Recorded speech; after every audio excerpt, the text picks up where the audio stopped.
नमस्कार अमरावती।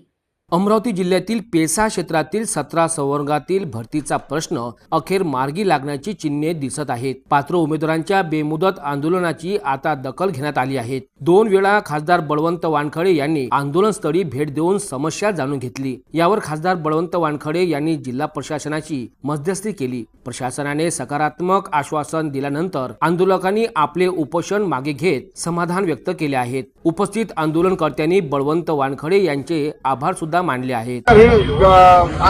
डीडीचा फोन आलता काय संचालकांना? बरं पाठवा ते आता ते शिकू राहिले, आता काही काम करू नाही लोक आपले पाण्याचं पाणी विभाग नाही आपल्या लोकांनी हे ग्रामसेवक आता आपले लोक आहेत ते म्हणजे आपलेच लोक आहेत, आपल्याच लोकांची तर सेवा दिल्या जाते नाही राहत।